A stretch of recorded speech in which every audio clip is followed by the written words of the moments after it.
Bonjour, bienvenue, bonjour à toutes et à toutes. Nous voilà réunis ce matin pour la première table ronde de la journée. J'ai eu le plaisir avant-hier d'être modérateur d'une table ronde où on nous avait conviés à réfléchir sur l'étonnante fréquence des méchants intelligents dans la science-fiction. Nous voilà confrontés à un problème un peu différent puisqu'on nous propose de discuter sur les inadaptés, plus généralement les idiots, les difformes. Inadaptés à quoi, on peut bien se demander. Sur la question précédente, nous avions pensé qu'un méchant stupide ou qu'un gentil intelligent ne serait pas très narrativement photogénique. Peut-être en est-il autant pour les inadaptés. Ils sont bien plus intéressants que les, adaptés. D'ailleurs, s'ils ne l'étaient pas, il n'y aurait souvent pas de roman. Que serait 1984 si Winston Smith était parfaitement adapté au monde de Langsock? Que serait le meilleur des mondes si Bernard Marx était un alpha normal?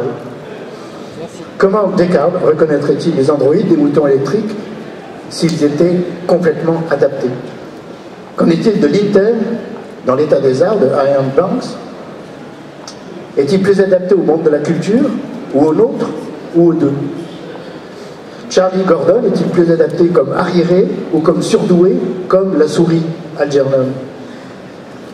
La science-fiction ayant comme fonction principale de décrire autant que faire se peut des sociétés différentes de la nôtre, même si en passant elle décrit la nôtre, comment le faire aussi efficacement qu'en décrivant ces déviants? On peut d'ailleurs se demander s'ils ne sont pas les auteurs eux-mêmes qui sont parfois des inadaptés. Beaucoup vous diront que pour être amateur de science-fiction, il faut soi-même être un petit peu inadapté. Quoi qu'il en soit, et pour discuter de cette intéressante question, sont réunis ici un certain nombre d'auteurs, excusez-moi, que je vais vous présenter très rapidement. On ne présente plus Philippe Curval. D'ailleurs, il faudrait tout le temps imparti à cette table ronde, puisque son œuvre et son rôle traversent toute l'histoire de la science-fiction française. Je me soulignerai ici que ses activités de critique à travers plusieurs décennies, et évidemment son talent de romancier, toujours vivace, puisqu'il vient de publier chez La Volte, juste à temps, une uchronie aéronautique sur la guerre de 1914-1916. On ne présente plus non plus Catherine Dufour, bien que ses activités se soient étalées sur une période moins étendue.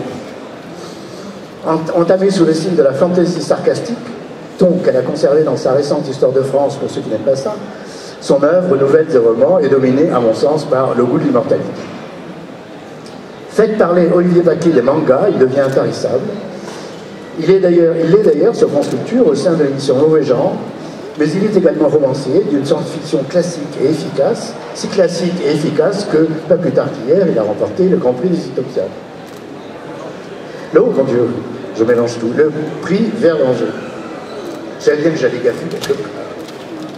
Enfin, je suis ravi de présenter ici à mon côté quelqu'un qui est encore maintenant, mais je pense que ça ne va pas durer, moins connu chez nous. Il s'agit de Joe Walton, qui a obtenu des tas de prix à travers le monde, dont le Hugo et le Nebula pour Among Others, que l'une d'entre vient de faire paraître en France sous le titre Morwena, et dont, personnellement, je viens de finir avec un grand plaisir la passionnante lecture. Voilà maintenant avec qui nous allons pouvoir discuter des inadaptés dans la science-fiction. L'un d'entre vous se sent-il inadapté, déjà, pour débattre de cette question-là? Le premier qui lève la main, ce sera dénoncé, évidemment. Je sens que Catherine veut défendre des inadaptés. Oui, je suis persuadée que la science-fiction est fondamentalement une littérature d'inadaptés, fait par des inadaptés pour les inadaptés. Et je ne compte pas le nombre de personnes qui m'ont dit « Ah, la science-fiction, oui, j'en lisais quand j'étais jeune ». Ça reste cette littérature qui, pour moi, est une nécessité d'exploration des possibles absolument indispensable, ne serait-ce que pour la maturation de la psyché collective, reste dans l'esprit de beaucoup une littérature de gens qui n'ont pas réussi à grandir. C'est désolant, mais c'est comme ça. Donc je pense qu'en parlant des inadaptés dans la science-fiction, c'est un peu comme parler du lait dans le fromage. Tout est dans tout. Oui, la comparaison du lait dans le fromage me paraît intéressante. Mais est-ce qu'on peut considérer... je veux dire, le lait est un élément fondamental de la création du fromage. L'inadaptation est-elle à la base même de je veux dire, la maturation de la science-fiction? Quelqu'un veut-il s'étendre sur cette métaphore fromagère? La maturation du fromage, évidemment, c'est un problème très intéressant. Bon, l'appliquer à la science-fiction pourrait donner des résultats dans une nouvelle, je ne sais pas laquelle.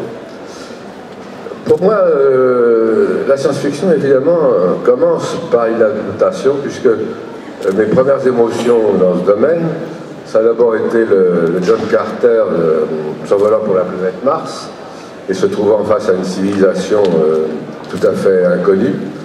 Mais le plus évident, c'est un roman qui a été à la source de mes émerveillements il y a fort longtemps, quand est paru Le Roi des Étoiles de Edmond Hamilton. On ne parle pas de Peter Hamilton, mais de Edmond Hamilton, qui est un pionnier qui a écrit des romans, beaucoup, entre 1930 et 1960.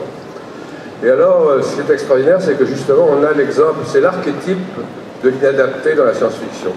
Au début, on a un personnage qui revient de la guerre de Corée, ou d'une autre guerre, je ne sais plus exactement laquelle, et qui est complètement replié sur lui-même, qui ne peut pas s'adapter à la société, puisqu'il a vécu cette guerre, et que ça a été absolument terrible pour lui, comme pilote de chasse, je crois.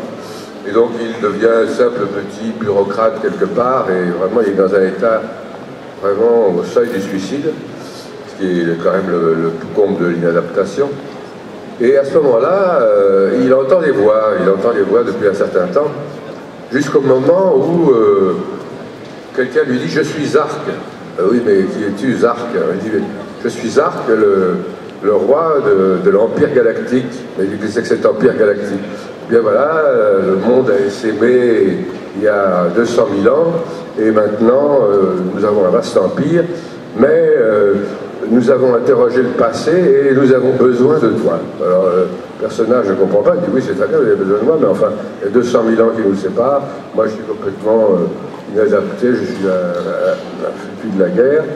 Il dit ça fait rien, nous allons faire un échange de cerveau. Donc tout d'un coup, pof, le personnage principal se trouve transporté au milieu de l'Empire Galactique et il va avoir à résoudre un nombre de problèmes absolument incalculables pour lequel il n'est absolument pas adapté et qui va résoudre peu à peu jusqu'à devenir le roi des étoiles. Et là, on a vraiment le modèle de l'archétype. Et Edmond Hamilton a été récompensé dans les années 60 en disant qu'il avait été à l'origine du plus grand archétype de la science-fiction et certainement de la guerre des étoiles, des empires galactiques. C'est vraiment un inventeur assez extraordinaire. Autre exemple d'inadapté, si vous en avez un qui vous vient à l'esprit. Si. Olivier. Il y a un roman qui m'avait marqué à la lecture, qui est une science-fiction, enfin c'est de la science-fiction, mais c'est Elizabeth Moon, La vitesse de l'obscurité, où en fait ce sont des groupes d'autistes, enfin un peu particuliers parce que l'autisme est très varié, qui est sur la question d'essayer de savoir si on peut les guérir. Une partie du roman, c'est il y a le moyen de finalement les guérir de leur autisme, de les rendre normales d'une certaine manière. Et donc ce qui se passe sur le fait d'être normal ou pas, et le point de vue du personnage choisi par l'auteur. On est dans le personnage de cet autiste, et de voir comment il voit le monde, comment il conçoit le monde. Je me souviens, il y a un passage que je trouve très intéressant qui interroge aussi notre relation sociale aux autres. C'est quand il y a quelqu'un qui crève les pneus de la voiture du jeune héros autiste, et le responsable de centre constate ça et s'excuse. Enfin, il présente ses excuses et l'enfant lui dit mais pourquoi vous vous excusez, c'est pas vous qui avez crevé les pneus. Or c'est vrai, on est désolé, bah, pourquoi vous êtes désolé, c'est pas vous qui... Donc sur ce genre de rapports sociaux, de montrer un inadapté, c'est-à-dire il a une autre manière de concevoir les relations sociales, il a une autre manière, c'est-à-dire l'inadapté n'a pas les mêmes codes sociaux. Or, les humains, on anticipe, c'est-à-dire nos relations sociales sont basées sur nos anticipations des comportements des autres individus.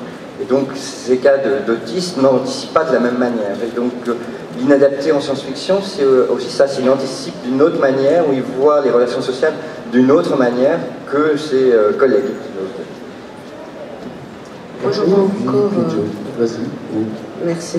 J'en vois encore d'autres. Il y a Les Plus qu'humains de Sturgeon, où le personnage principal c'est l'idiot. Et donc lui il est idiot. Il y a deux petites jumelles qui sont, je crois, aussi totalement teubées.